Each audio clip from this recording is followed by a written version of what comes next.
ඔබ මේ වීඩියෝව බලන සෑම තත්පරයක් පාසාම විශ්වයේ තවත් මන්දාකිනි දහස් ගණනක් අපෙන් සදහටම සමුගෙන යනවා. ඒ ගමන කෙතරම් වේගවත්ද කියලවනම් ආලෝකයටවත් ඒ පසුපස හඹා යන්න බෑ. අපි නොදැනුවත්තම මහ විශ්වීය හුදකලාවකට ගොදුරු වෙමින් ඉන්නේ ඇයි කියලා ඔබ දන්නවාද? ඔබ දන්නා සෑම දිනෙකම ඉතිහාසයේ ලියවුණු සෑම කතාවක්ම ඔබ ආදරය කරන සෑම දෙයක්ම රැඳී තිබෙන්නේ මේ කුඩා නිල් පැහැති තිතක් වැනි පෘථිවිය මතයි. නමුත් අපි වායුගෝලයෙන් ඔබ්බට සඳත් පසු කරමින් මේ අගාධයට එබී බැලුවොත් අපිට හමුවන්නේ ඇඟ කිලිපොලා යන සත්‍යයක්. හිතන්න ඔබ සාමාන්‍ය වේගයෙන් යන කාර් එකකින් සඳට යනවා කියලා. ඒ සඳහා ඔබට දින 160ක් ගත වෙනවා.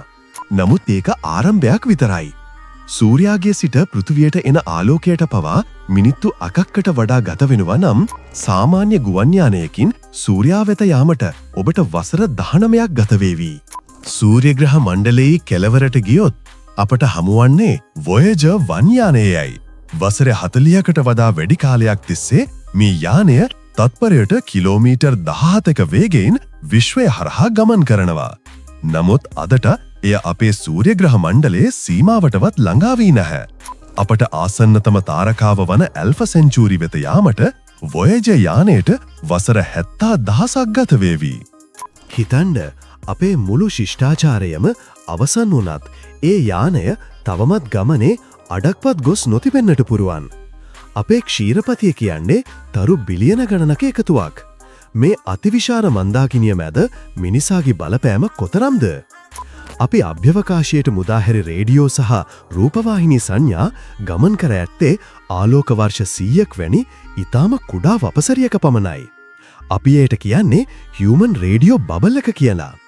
මේ බුබුල නෙපිට සිටින ඕනෑම ජීවියෙකුට පෘථිවිය කියන්නේ ජීවයක් නැති නිහඬ ග්‍රහලෝකයක් විතරයි. අපි ඉන්නව කියලා විශ්වයේ කවුරුත්ම දන්නේ නැහැ. දැන් වඩාත්ම භයානක කොටසට එමු. අපේ මන්දාකිනිය වැනි තවත් මන්දාකිනි බිලියන ගණනක් එකතු වී ලානියා කියා වැනි මහා පොකුරු නිර්මාණය කරනවා. නමුත් මේ මුළු විශ්වයම නිසල නෑ. මහා පිපිරුමේ සිට අද දක්වාම විශ්වය ප්‍රසාරණය වෙමින් පවතිනවා. මෙන්න මෙතනයි අභිරහස තිබින්නේ. විශ්වයේ ඇතැම් කොටස් අපෙන් ඈතට ගමන් කරන්නේ ආලෝකයේ වේගයටත් වඩා වැඩි වේගයකින්. මෙයින් අදහස් කරන්නේ කුමක්ද? යම් දිනක මේ ඈතින් තිබෙන මන්දාකිනි වල ආලෝකය අප වෙත ළඟාවීම සදහටම නතර වේවි.